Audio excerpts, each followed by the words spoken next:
दोस्तों आज की अपने इस वीडियो में मैं आपके साथ सुप्रीम कोर्ट के केस को डिस्कस करना चाहूँगा जिसमें कुछ लोगों ने मिलकर दिन दहाड़े एक लड़के को चाकुओं से गोद गोद कर जान से मार दिया, लेकिन सुप्रीम कोर्ट ने उन सबको मर्डर की सज़ा देने से मना कर दिया। आखिर क्या हुआ था इस केस में, क्या दलील रखी गई और क्या आखिर में सुप्रीम कोर्ट ने बोला, पूरी वीडियो में एंड तक बने रहिएगा। तो चलिए अपने इस वीडियो को स्टार्ट करते हैं।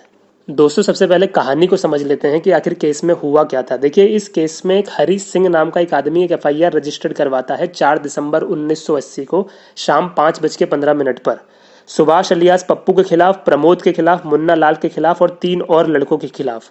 एफआईआर में वो ये कहता है कि 4 दिसंबर 1980 को उसी दिन दोपहर 2 बजे ये सब एक हरि ओम नाम के एक आदमी की दुकान पर आते हैं, हाथ में डंडे, हॉकी और चाकू लेकर। और उन सब के पास राशन कार्ड भी नहीं होता है और उनमें से कोई एक चीनी और मिट्टी का तेल मांगता है। लेकिन दुकान में एक नौकर होता है जिसका नाम होता है बंगाली।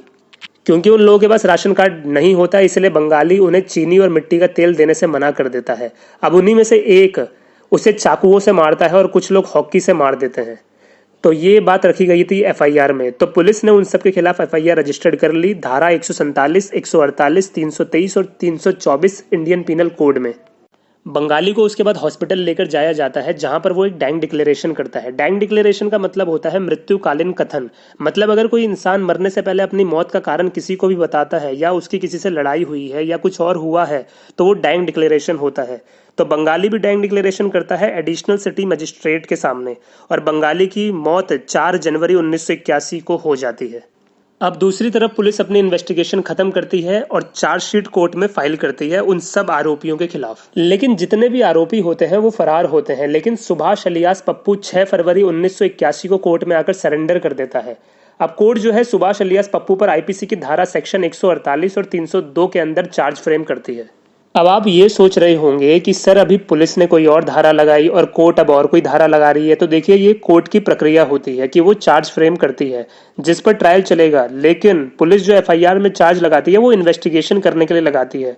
तो कोर्ट ने जो चार्ज फ्रेम करी है वो ज्यादा तवज्जो रखती है पुलिस की चार्ज से। और जो को एक्यूज्ड प्रमोद और मुन्ना लाल थे, कोर्ट ने उन पर धारा 147, 149 और 302 के तहत चार्ज फ्रेम कर देती है।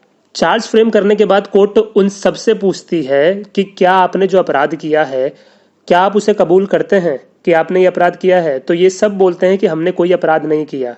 उसके बाद केस का ट्रायल शुरू हो जाता है, फिर वो अपने अपने सब गवाह लेकर आते हैं। लेकिन इस केस में एक ट्विस्ट ये आ जाता है कि जो हरी सिंह होता है जिसने एफआईआर करवाई थी वो हॉस्टाइल हो जाता है, वो अपनी बयान से पलट जाता है। फिर कोर्ट 313 का बयान लेती है। 313 के बयान में एक्यूज्ड एक चीज बोलता है कि जो डैंग डिक्लेरेशन बंगाली ने दिया था उस डैंग डिक्लेरेशन में उसका नाम पप्पू सन ऑफ बैजनाथ लिखा हुआ है और वो जो है वो सुभाष अलियास पप्पू है। लेकिन ट्रायल कोर्ट बोलता है कि कोई गलती नहीं है क्योंकि सुभाष अलियास पप्पू वो बैजनाथ का ही बेटा है। और डैंग डिक्लेरेशन के बेसिस पर trial court Subhash alias Pappu को आईपीसी की धारा 302, 148 में सजा दे देती है। हालांकि ट्रायल कोर्ट जो होती है वो प्रमोद और मुन्ना लाल को छोड़ देती है और सुभाष अलियास पप्पू को 302 के तहत उम्र कैद और 148 के तहत 3 साल की सजा सुना देती है। देखिए 302 जो है वो मर्डर करने की पनिशमेंट है और 148 जो है वो दंगा करने की सजा है। अब सुभाष अलियास पप्पू हाईकोर्ट में अपील फाइल करता है, लेकिन हाईकोर्ट सुभाष अलियास पप्पू को बरी कर देती है इस ग्राउंड पर कि जो डैंग डिक्लेरेशन था उसमें ये कहीं भी नहीं लिखा था कि चाकू किसने मारा था, बल्कि ये लिखा था कि पप्पू सन ऑफ बैजनाथ ने उसे हॉकी से मारा था। और हाईकोर्ट इस नतीजे पर पहुंचती है कि सुभाष अलियास पप्पू पर कोई एलिगेशन नहीं है कि उसने पेट में चाकू मारा था और विटनेस भी ठीक से कुछ नहीं बता पा रहे हैं कि किसने चाकू मारा था। तो इन सब कारणों से हाईकोर्ट ने सुभाष अलियास पप्पू को बरी कर दिया। अब जो स्टेट होती है वो सुप्रीम कोर्ट जाकर अपील फाइल करती है।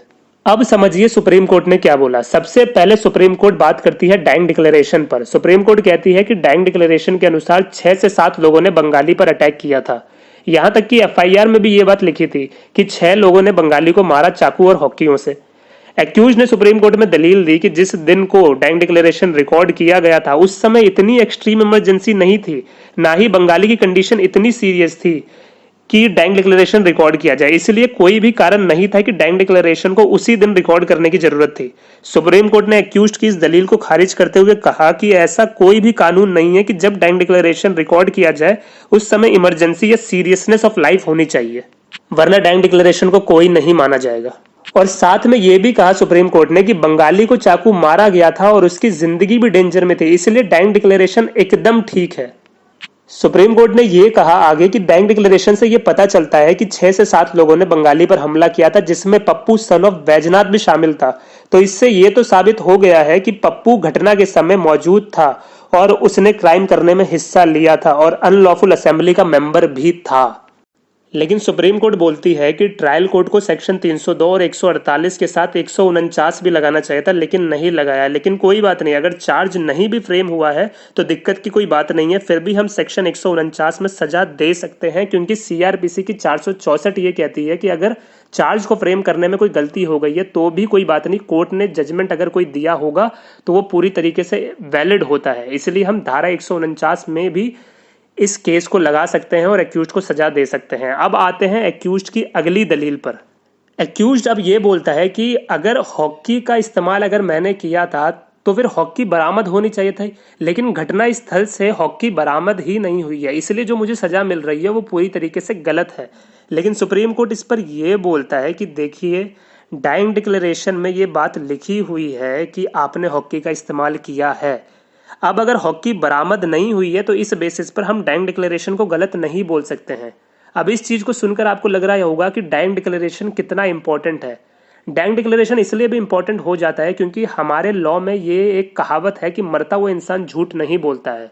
तो इसी बेसिस को मान के कोर्ट जो है डाइंग डिक्लेरेशन पर आंख बंद करके भी भरोसा कर सकती है।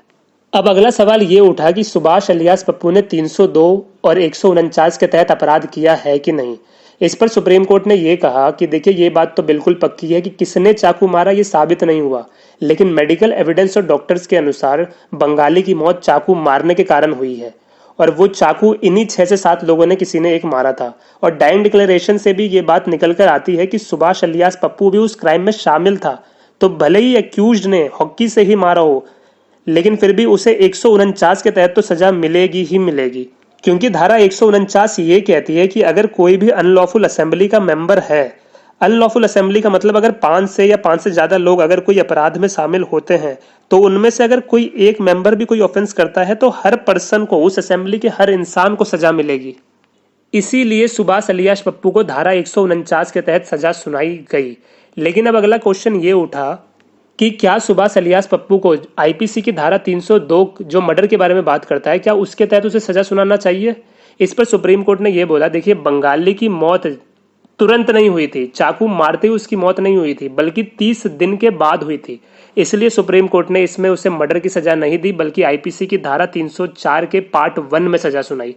तो ये थी एक पूरी कहानी। आई होप आपको ये वीडियो पसंद आई होगी। अगर आपको कोई और जजमेंट मुझसे समझना है तो आप कमेंट कर सकते हैं। इस तरह की और वीडियो के लिए हमारे चैनल को लाइक करिए, शेयर करिए और चैनल को कर दीजिए सब्सक्राइब। मिलता हूँ अगले वीडियो में। बाय।